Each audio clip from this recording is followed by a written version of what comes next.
యొక్క వ్యక్తిత్వం యావత్తని కూడా ప్రభావితం చేసింది. యథా మతి తథా గతి అన్నాడు. మతి అంటే బుద్ధి, అంతే కదా. బుద్ధిని బట్టి మానవుడికి ఆ గతి ప్రాప్తిస్తుంది.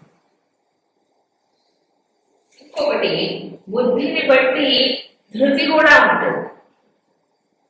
సాత్వికమైన బుద్ధి కలిగిన వాడికి తామసిక ధృతి ఉండదు. తామసిక బుద్ధి కలిగిన వాడికి సాత్విక ధృతి ఉండదు. అంతేకాదు, బుద్ధి ఏదైతే నిర్ణయిస్తుంది దాన్ని సాధించడానికే స్థిరంగా నిలబడుతుంది.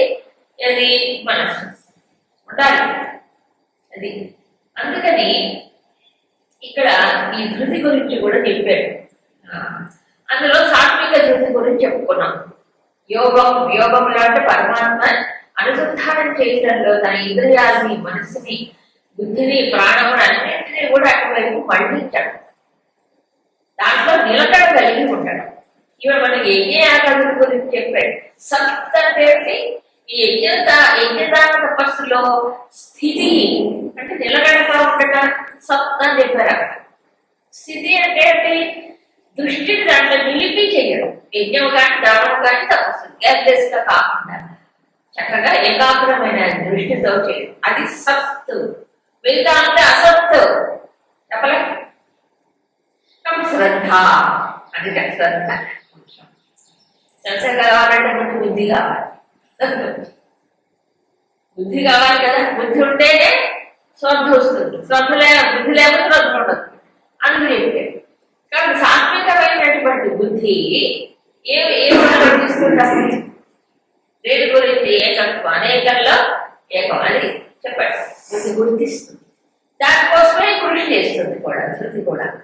ఎందుకు? అన్నింటిలో ఉంటుంది ఏకమైన పరమాత్మ, సత్యం, నిత్యం, సర్వవ్యాపకం అయినప్పుడు ఇవన్నీ వచ్చిపోయే వాటిని ఎందుకు పట్టుకోవాలి? నేను ఆత్మానాత్మ వివేక దృష్టి కలిగింది.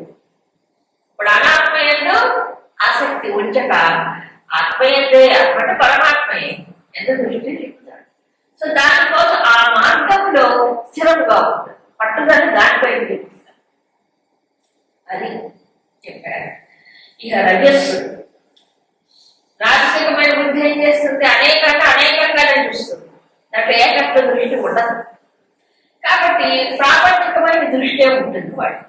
ఉన్నప్పుడు ఏం చేస్తారు? ధర్మం, అర్థ, కామం, ఈ మూడు పురుషార్థాల్లోనే దృష్టి ఉంటుంది. ప్రసంగేన ఫలాకాంక్షి, దానికే తగ్గుకుంటాడు. ధర్మార్థ కామములే ఫలాకాంక్షి, ఫలమును ఆశించే చేస్తాడు. నిష్కామం అంటే బుద్ధికి ఎక్కదు వాడు. రాజసిక దృష్టిలో నిష్కామ కర్మ అంటే ఎక్కడే ఎక్కదు. మీరు డ్రిల్లింగ్ చేసినా ఎక్కదు. ఎందుకు? బుద్ధి అట్లాంటిది, గుణం అట్లాంటిది. అందుకే సాధ్యం కాదు. కాబట్టి కర్మఫలాసక్తితోనే చేస్తారు. అది కూడా బాగా తప్పులు కొట్టారు. బాగా అటాచ్మెంట్ ఉంటుంది. తాను తీసుకున్న నిర్ణయం పైన, తాను చేసేటువంటి పని పైన, ఫలితం పైన అన్నింటిలో ఉంటుంది. ఈ తామసిక బుద్ధి ఏం చేస్తుంది? మొత్తం నేరో మైండెడ్ అంటే దాని దృష్టి చాలా పరిమితంగా ఉంటుంది. తామసిక బుద్ధి ఒకే దాన్ని పట్టుకొని అంతా ఇదే అనుకుంటాడు. చెప్పండి, బాయిలో కప్పలాగా అంటే అటు ఇటు చూడలేదు. ఇదేమిటి సమాజం వైపు కూడా దృష్టి ఉంటుంది. మరి పరమాత్మ వైపు ఏదో పరమాత్మ అంటే పరమాత్మ అంతే. దాన్ని పట్టుదల ఏముంటుంది. కాబట్టి తామసిక బుద్ధిలో ఏం చేస్తాడు? బుద్ధి తాను తనమిందే చూస్తుంటాడు. తను పట్టుకున్న బుద్ధికి కూడా చాలా పరిమితమైన నేరమైన.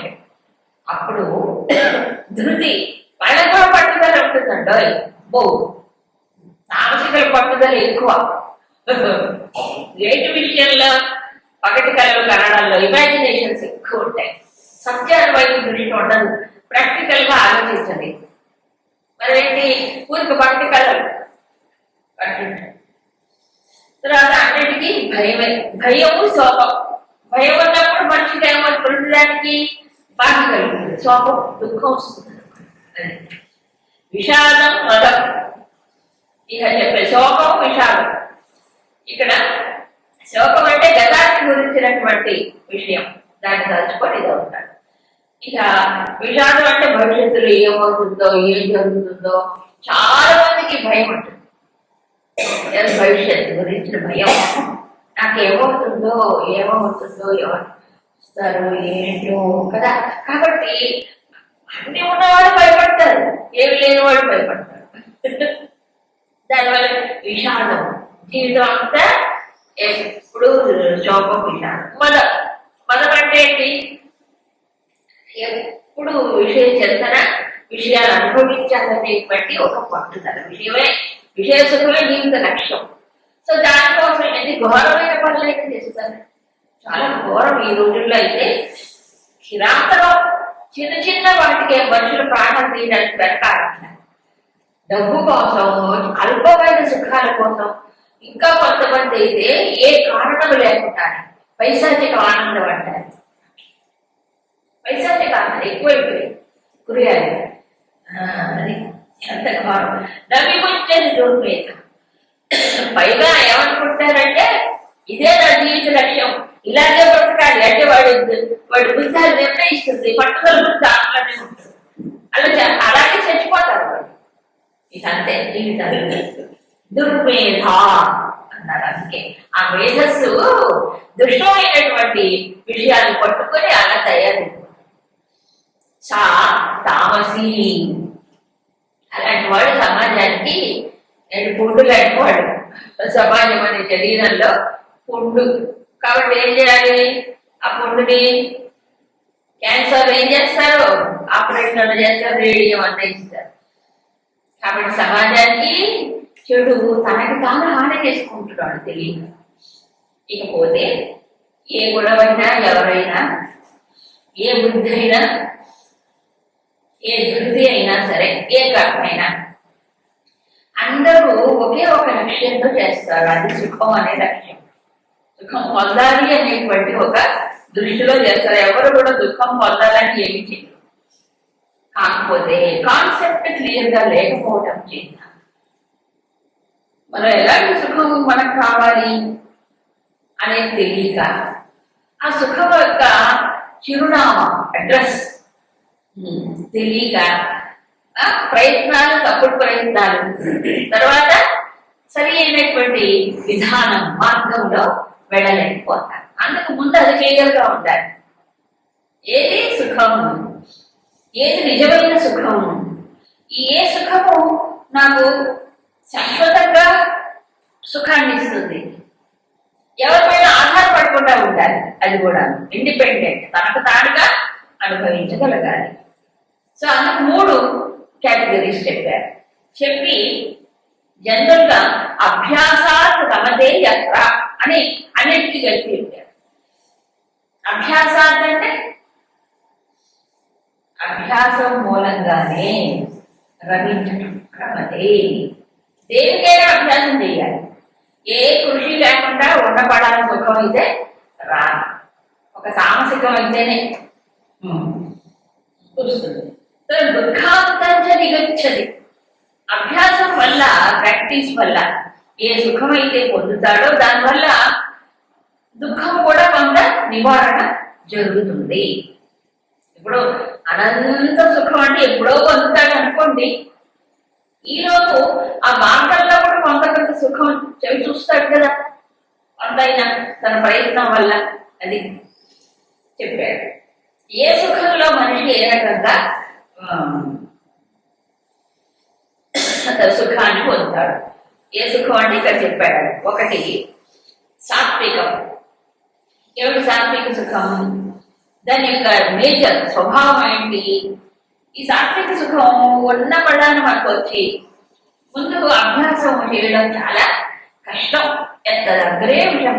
ఇప్పుడు జ్ఞానం పెంపొందించుకోవాలి, వైరాగ్యం కావాలి, అనాసక్తి ఉండాలి, కర్మ ఫలితం పైన తగులుకోకూడదు, అటాచ్మెంట్స్ అన్నింటినీ వదిలించుకోవాలి కదా. పరమాత్మ దృష్టి తెలపాలంటే ఎట్లా ఉంటుంది? మనసు తొందరగా సహకరిస్తుందా?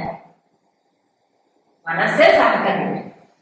ఎందుకు? కొన్ని జన్మలు ఇలాంటి జీవనం దానికి అలవాటైంది, కొన్ని జన్మలు అలవాటైపోయింది. ఆ సంస్కారం యొక్క ప్రభావం చేతనే అది ఉంటుంది. కాబట్టి చాలా చాలా ఇది పర్వతారోహణ చేయడం కంటే కష్టమైన పని.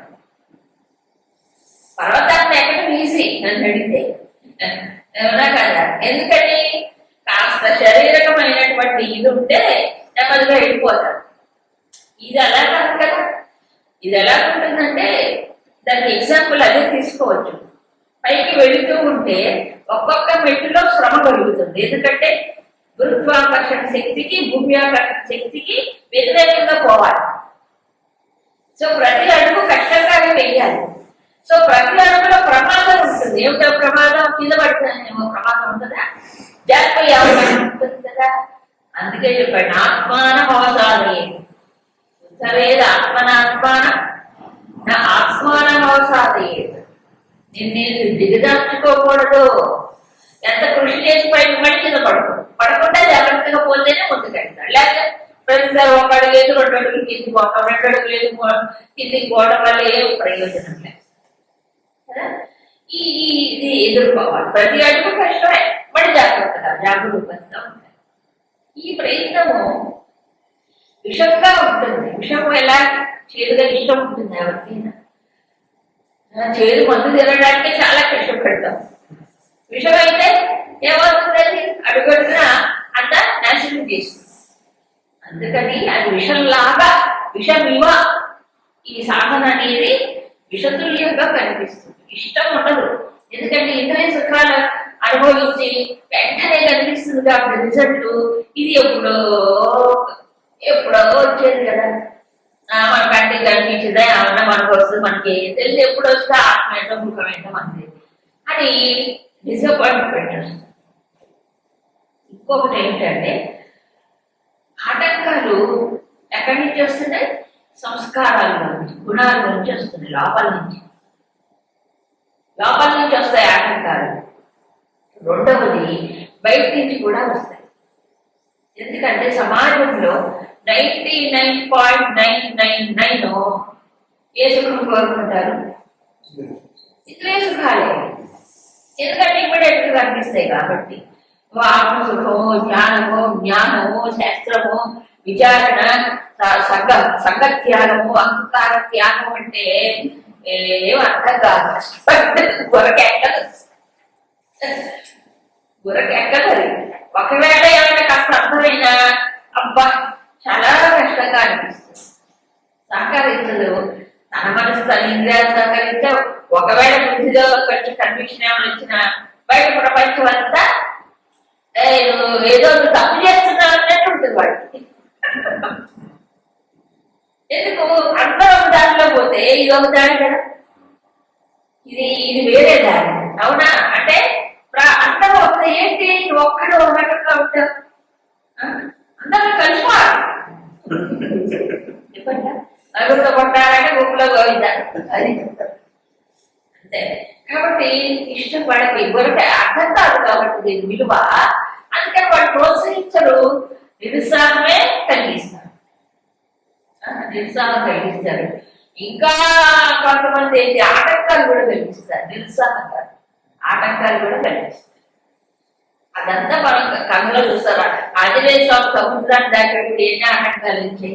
అదే జీవితంలో ఒకటి తన లోపల నుంచి ఆటంకాలు వస్తాయి, బాహ్య ప్రపంచం నుంచి వస్తాయి.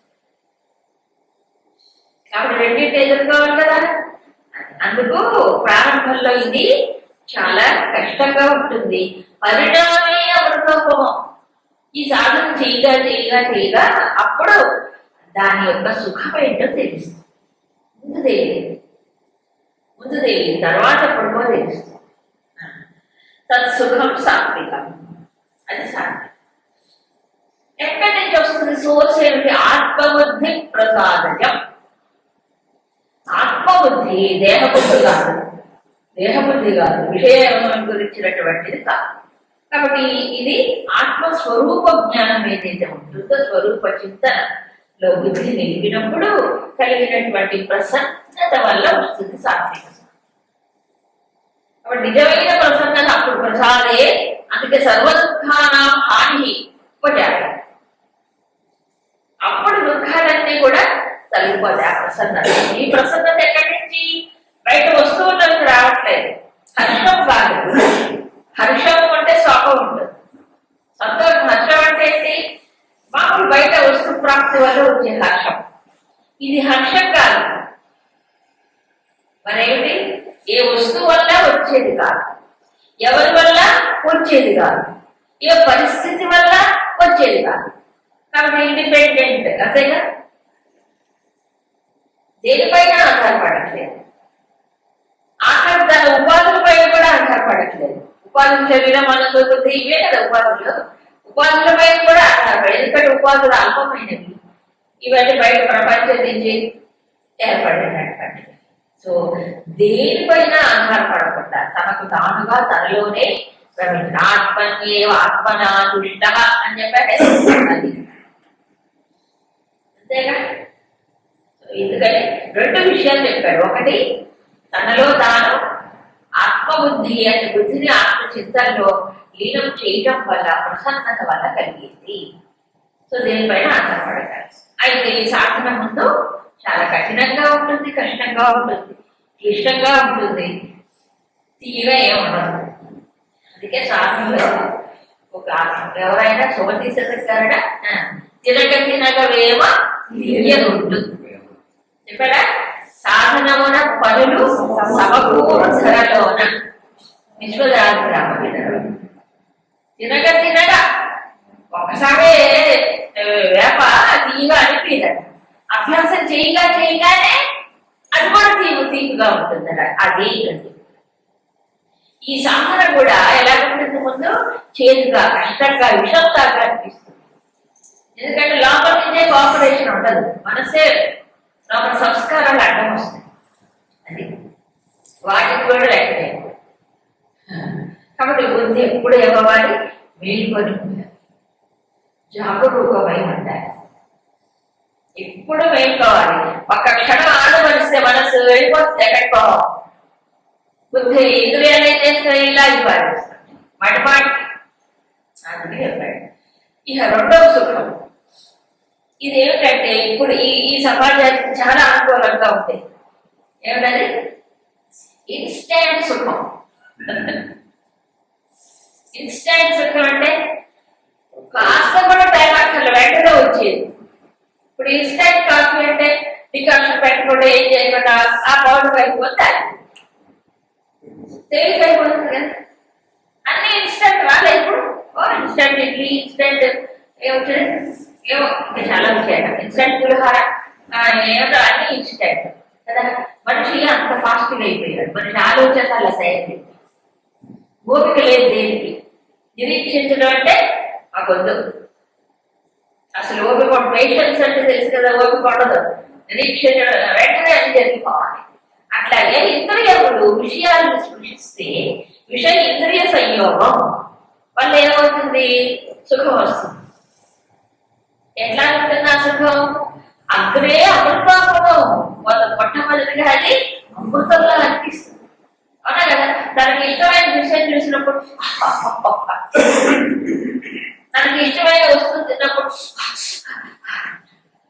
తనకి ఇష్టమైన వ్యక్తితో మాట్లాడినప్పుడు, కలిసినప్పుడు చాలా అయిపోతుంది.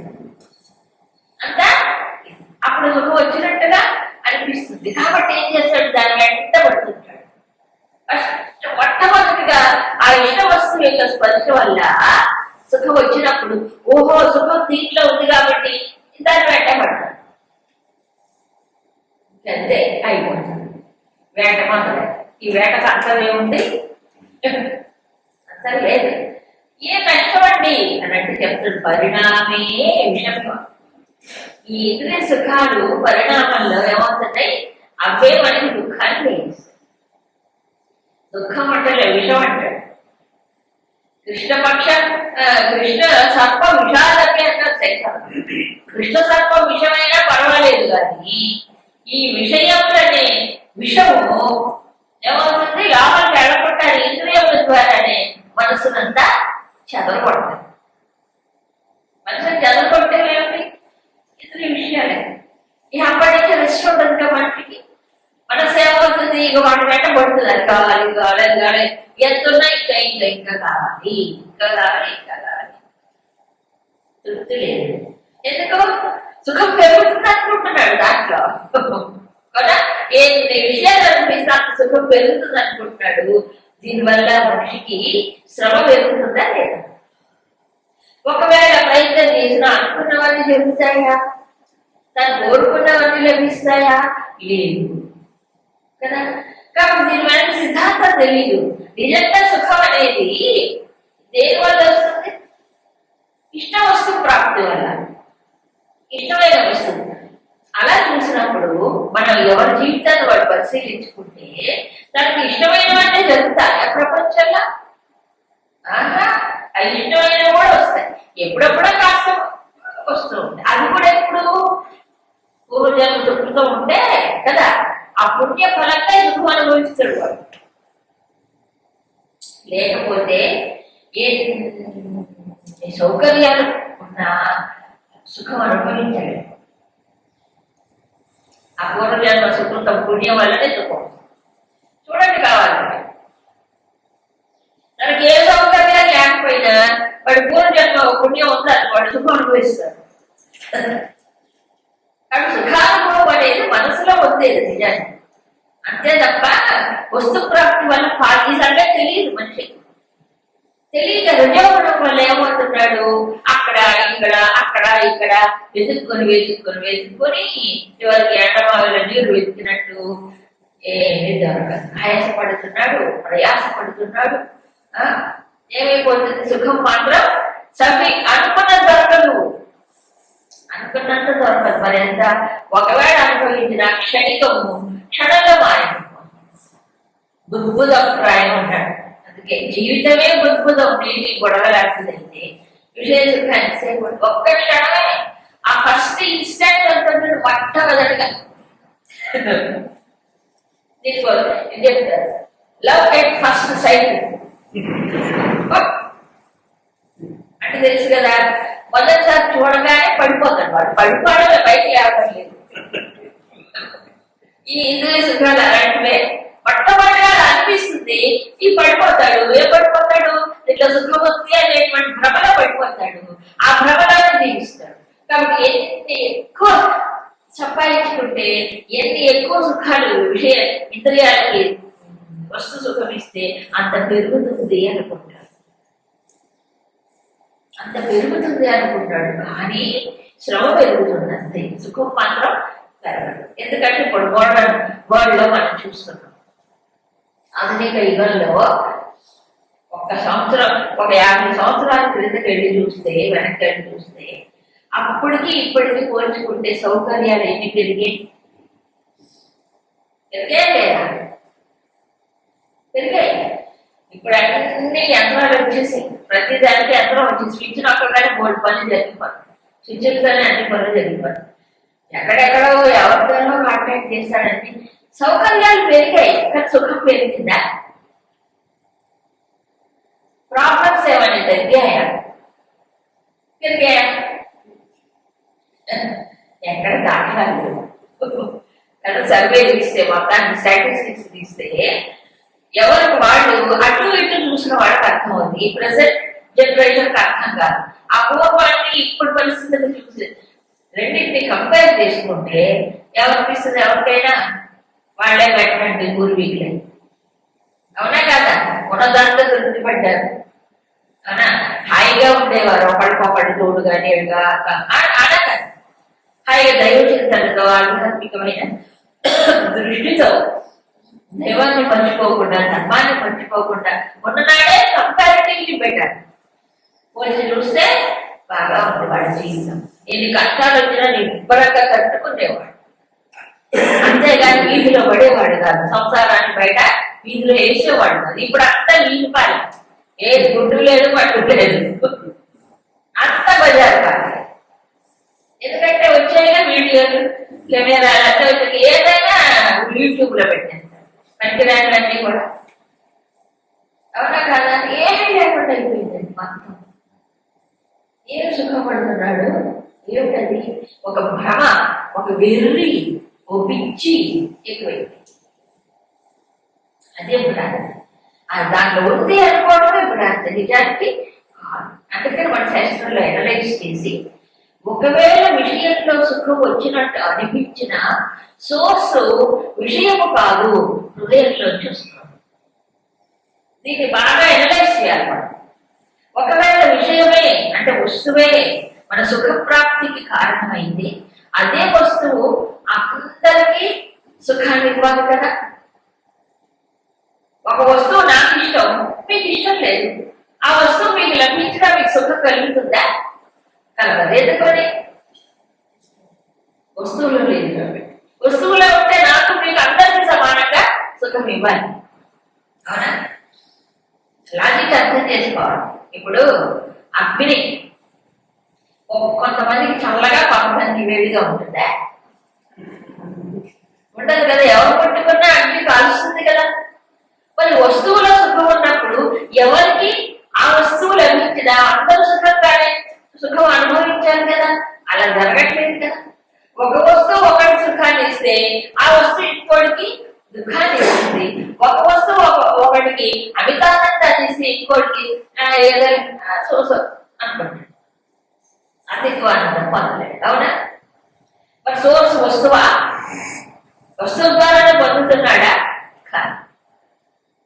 ఇది ఒక పాయింట్. నెక్స్ట్ పాయింట్, వస్తువులో సుఖం ఉందా లేదా అనడానికి ఆలోచన.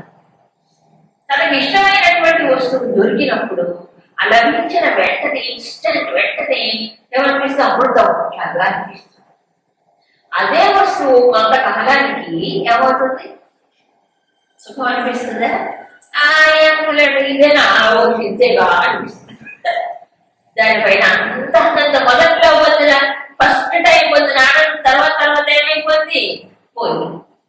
సుఖం పడట్లేదు. ఇప్పుడు అదే వస్తువు ఏమైంది? బోర్ కొట్టింది, విసుగొచ్చింది.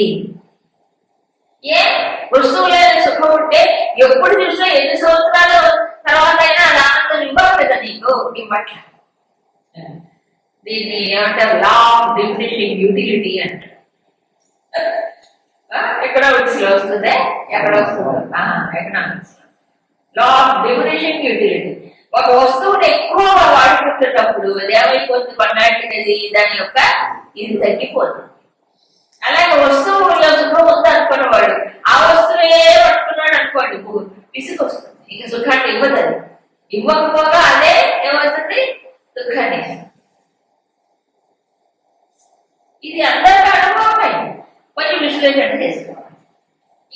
ఇంకో మూడో పాయింట్, అదే వస్తువు ఒకప్పుడు సుఖాన్ని ఇచ్చి ఇంకొకప్పుడు సుఖాన్ని ఇవ్వట్లేదుగా.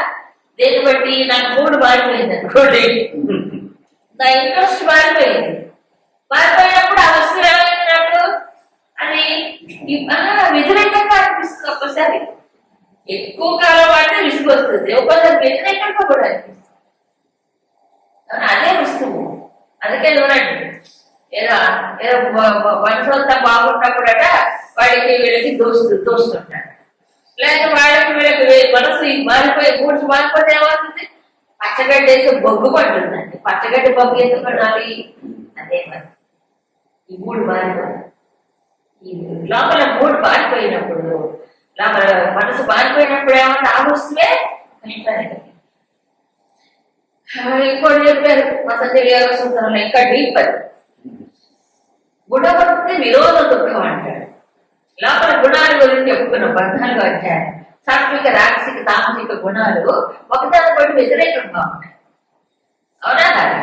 కాబట్టి సాత్వికము రాజసిక ఎప్పుడు మారిపోతుంటాయి లోపల గుణాలు. కాబట్టి లోపల గుణాలు మారుతూ ఉన్నంతసేపు, ఆ గుణాల్లో ఉన్నంతసేపు సుఖం ఎక్కడికి మనిషికి?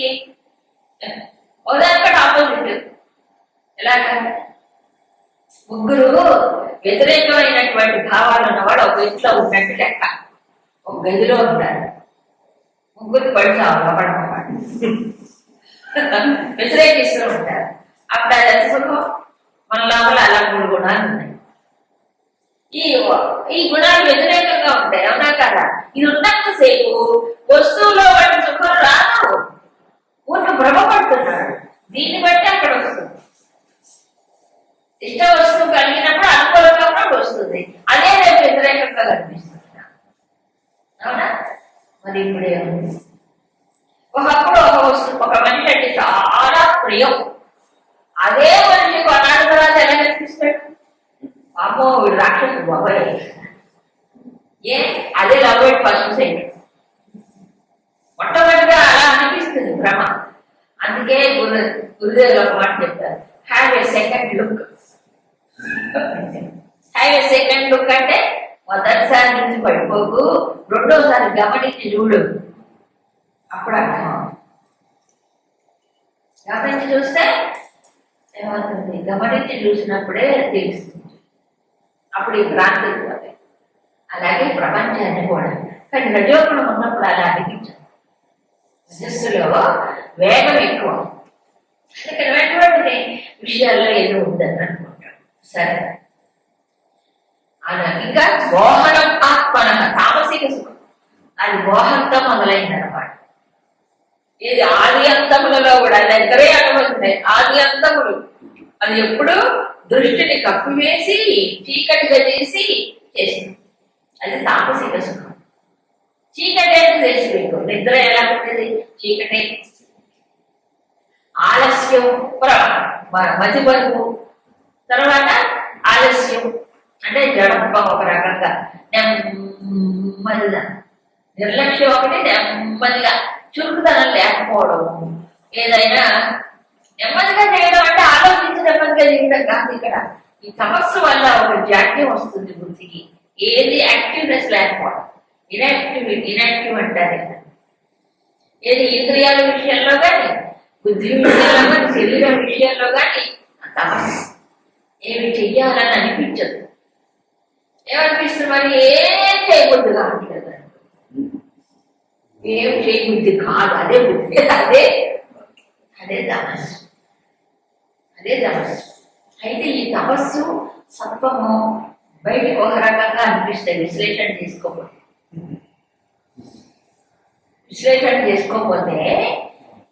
ఈ రెండు ఒక రకంగా అనిపిస్తాయి. నాకు ఏం చేయబుద్ధి కావట్లేదు, మంచి పని చేయబుద్ధి కావట్లేదు, అనుకుని చేయదు, చెడ పని అనుకుని చేయబుద్ధి కావట్లేదు, మంచి పని చేయో చెడ బుద్ధి, మరి ఏం చేయాలనిపిస్తుంది, పడుకొని నిద్రపోవాలి, టైం దొరికితే పట్ట. ఇంక రెండోది ప్రమాదం అంటే తెలిసింది ఏమవుతాడు, అన్ని మర్చిపోవడం. ఎందుకు వస్తుందని, ప్రతిదీ అవసరమైనవన్నీ రోజు నిత్య జీవితంలో తిరిగేది మార్పు. అది తపస్సు యొక్క లక్షణం. అది అవసరమైనా కూడా పొరగొప్పిస్తుంది వెంటనే. నిత్య జీవితంలో అవసరం. కొంతమంది ప్రతిరోజు దానం చేయగలుగుతారు, ప్రతిరోజు వెతుక్కోవడం. ఎందుకు ఒక గుర్తుగా ఒకటి పెట్టుకొని మళ్ళీ అక్కడ పెట్టుకుంటే ఎంత శ్రమ తగ్గిపోతుందండి. అవునా? ఈ శాస్త్రం ఎట్లా గుర్తుంటుందండి బాబాయ్, చిన్న గుర్తు లేకపోతే శాస్త్రం గుర్తుంటుందా?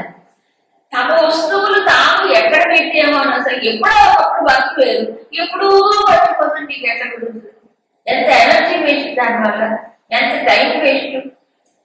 అవసరానికి స్ఫురణ లేకపోతే ఎనర్జీ, టైం తనకి నష్టం, ఇతరులకి నష్టం. అవునా? శాస్త్రం సంగతి పక్కన పెట్టండి, రోజు చేసేటువంటివి చిన్నవే. పప్పులో ఉప్పు వేసాం, ఎంత అయ్యాలి, ఒకసారి మర్చిపోయారండి, మళ్ళీ ఇంకోసారి, అదంతా వేస్ట్ కదా. జనరల్గా జరిగేవే ఇవ్వండి, మైండ్ అక్కడ ఒక్కది ఎక్కడ ఉంటుంది, వేసామన్న సంగతి మర్చిపోతాం.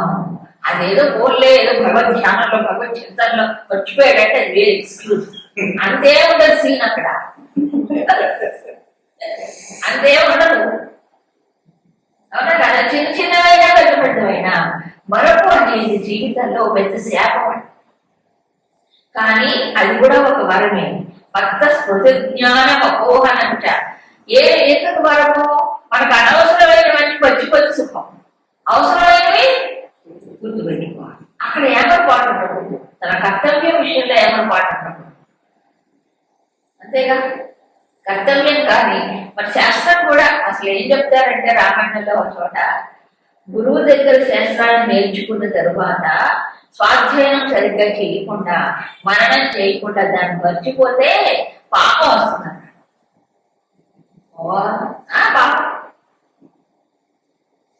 పాపమే.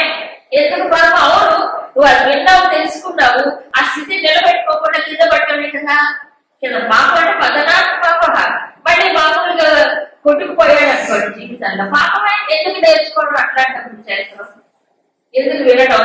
విన్నవాడు విన్నవాడు ఒక రకంగా ఉంటే వినడం ఎందుకు? చదివిన వాడు చదవని వాడు ఒక రకంగా ఉంటే శాస్త్రం ఎందుకు? చదివి అర్థమైపోలే.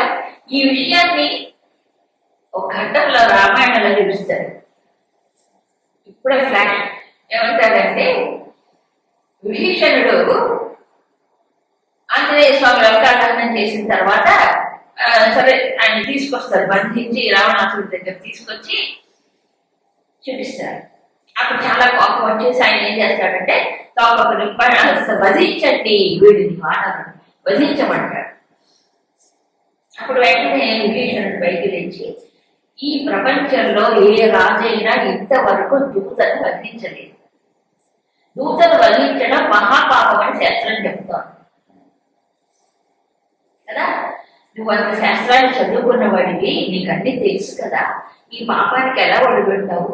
చరిత్రలో నీకు శాశ్వతంగా చెడ్డ పేరు వస్తుంది అన్నా, ఇది చేయకూడదు అంటే వినిపించుకోరా అని చెప్పి అప్పుడు ఏమంటాడంటే విభీషణుడు, శాస్త్రం తెలిసిన తరువాత, శాస్త్రం ఏదైతే ఇది ఈ తప్పు, ఈ దోషం, ఇది ఇది ఇది గుణం అని చెప్పిన తర్వాత దాన్ని కనుక లక్ష్య పెట్టకుండా తన ఇష్టం వచ్చినట్టు చేసే శాస్త్రం చదువుకోవడం ఎందుకంటాడు? ఎందుకు చదువుకోవడం అంటాడు? వేసి కదా. అందుకే అంట చదువుకున్న వాడు అంటాను వాడు ఆయన పూర్వ సాగుతుండేది. వాడు కూడా కావాల్సింది అనుకుంటుందో చిన్న చిన్న విషయాలు, అవునా కాదు? అందుకు చదువుకోవడం ఎందుకు? పూర్వం అసలు ఒకప్పుడు ఎలా ఉండేదండి, కొన్ని సంవత్సరం చదువుకున్న వాడికి అంత గౌరవం ఇచ్చేవాడు. ఇప్పుడు చదువుకున్న వాడే భ్రష్టులు అయిపోయి అవి ఎంత పెద్ద డిగ్రీలు ఉంటాయి, మాస్టర్స్ డిగ్రీ, బిఏ డిగ్రీలు ఉంటాయి, జీవితంలో పొరకాకుండా పోతుంది. ఎందుకు పనికిరాదు? ఎనర్జీ అంతా జీవితమే వేసి రాంగ్ రోడ్లో పోతుంది. అంటే ఏంటది? చదువు మనకి సంస్కారాన్ని ఇవ్వాలి, డబ్బులు కాదు, డబ్బులు కాదు, సంస్కారం ఇచ్చేదే చదువు, అవునా కదా అని చెప్పాడు ఆయన. అందుకని దీని పరిణామం ఏమిటి అని ఆలోచించాలి కదా. ఆలోచించకుండా వెంటనే చేసేస్తాడు. అందుకు ఏదైతే ఉందో తన మనసుకు అనుకూలంగా చేస్తే బాగా అనిపిస్తుంది, దాని తర్వాత ఏమవుతుంది అనేది ఆలోచించకపోతే అది విషయం అని చెప్పలేదా? పరిణామమే విషమే. మనసుకు అనుకూలంగా పోవడం గొప్పతనం కాదు. ఇంద్రియాలు చెప్పినట్టు డ్యాన్స్ చేయడం ఎవడైనా చేస్తాడు, దానికి ఏముంది అందులో గొప్పతనం? ఇప్పుడు అదే అన్నిటికీ ఊగులాట్లే, ఎగురులు గదులు ఊగులాట్లే. స్థిరంగా ఆలోచించేది లేదు, స్థిరంగా నిలబడటమే చేత కాదు, ఇప్పుడు స్థిరంగా కూర్చోవడమే చేత కాదు మనుషులకి. ఇంకా ఆలోచించడం ఏం ఆలోచిస్తాం? రజస్ రజస్ రజస్ అవునా? అందుకు ఏ సుఖమైతే ముందు ఏమవుతుంది? అమృతంగా కనిపించి తర్వాత ఏదైతే దుఃఖానికి ఏది అవుతుందో అది రాజసికం. చివరిలో మోహం, నిద్ర ఆలస్యం, ప్రమాదం చెప్పాను కదా. ఆలస్యం మరొకటి, తర్వాత నిర్లక్ష్యం. నిర్లక్ష్యం అంటే దాని మీద దృష్టి పెట్టకపోవడం, అంటే లక్ష్యం లేకపోవడం అంటారు మామూలు. నీకు అంత నిర్లక్ష్యంగా అనిపిస్తానే, అంత నిర్లక్ష్యం అంటే నీకు. ఈ నిర్లక్ష్యం అనేది వ్యక్తుల విషయంలో చేస్తారు, తర్వాత పనుల విషయంలో నిర్లక్ష్యమే. అంటే దాన్ని దృష్టి పెట్టకపోవడం, లక్ష్యం లేదు. దానివల్ల ఎవరు నష్టపోతాడు? తానే నష్టపోతాడు. ఒకటి ఏమర్పాటు, రెండు నిర్లక్ష్య భావన. దేంట్లో? కర్తవ్య విషయంలో, తర్వాత వ్యక్తుల విషయంలో, ఆ తర్వాత తన యొక్క లోపల గుణాల విషయంలో. ఇదే ఏమవుతుంది? నిర్లక్ష్యం. ఇది ధైర్యం కాదు, నిర్లక్ష్యం. అవునా? తీరా అయిపోయిన తర్వాత ఏమవుతుంది? ప్రాప్తకాలను కూడా వాడు దీర్ఘసూత్రి. ఆ నిర్లక్ష్య భావన వల్ల తానే నష్టపోతాడు.